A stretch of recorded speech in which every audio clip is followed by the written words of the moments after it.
Welcome to Commander Quickies, the series where we take a specific aspect of Commander and crunch it into a 5-minute, easy-to-watch video. I'm your host, Joe Terries, and today we're talking about mulliganing.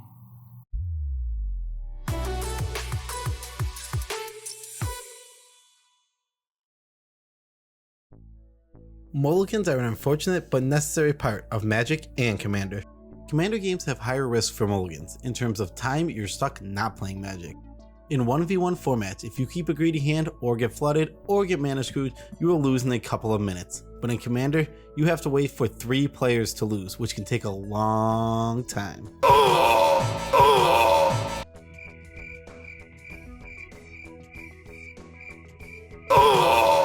It is important to know that Commander uses a free mulligan, and after this, it is the London style mulligan. For each mulligan beyond the first, after keeping a hand, you put that many cards on the bottom of your library in any order. What are you looking for in a typical hand? In EDH, your opening hands will always virtually consist of 8 cards. Don't forget to factor your commander into it. This is especially relevant if your commander costs 4 or less, as you will have access to them sooner. Typically in Commander, you are looking for hands with 3 or 4 lands.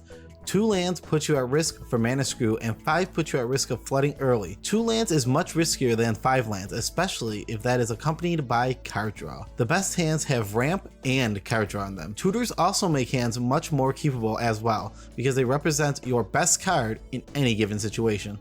You are looking for access to all your colors if your deck is 3 colors or less. Otherwise, you want access to all your main colors. Don't be afraid to mulligan a bad hand. The first one is free. It is better to play Magic with less cards than not play Magic at all. As a rule of thumb, it is usually correct to mulligan a hand with no castable spells. Many players fall into the trap of keeping something like a 3-land hand with no castable spells, and as a result, they stumble hard during the beginning of the game, and sometimes never recover from missing out on so many plays. Don't let that be you. Throw away those 1-land Soul Ring hands in favor of something more consistent and reliable. Avoiding mulligans starts in deck building. Card draw and ramp quantity is important. You want to be able to draw extra cards from your starting hand and ramp to develop your board state. This is why you want 10 plus of each in basically every Commander deck. EDH is a fun format to play all the huge, crazy spells you can't play anywhere else, but packaging your deck too full of giants and haymakers will start poisoning your opening hand. Avenger of Zendikar is a good example of a card that can gum up your opening hand, making a mulligan more likely. It's hard to imagine many opening hands containing 2 or 3 giant haymakers as being keepable. Keep to your plan.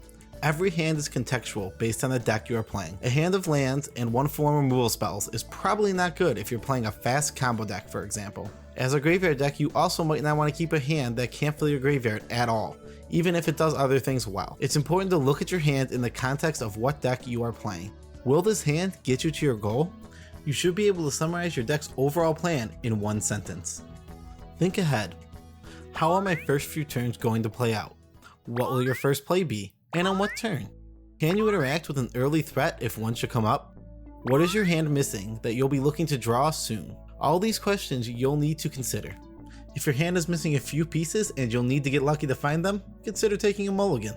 To review, you are looking for a hand with good land and spell mixture. Don't be afraid to mulligan bad hands, you even get a free one in Commander. Avoid greedy keeps. Disciplined deck building can prevent mulligans. Know your deck's game plan.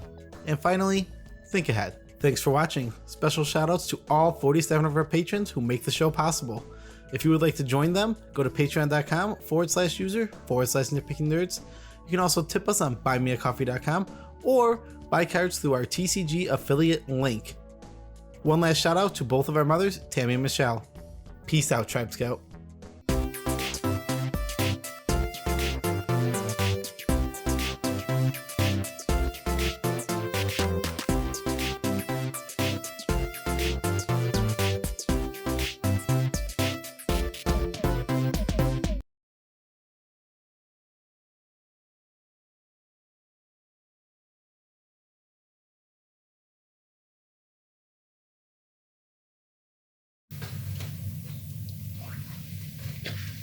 What are you doing here? It's over. Go home. Go. It's like Ferris Bueller. Alright, we're good. I think that's fun. Oh.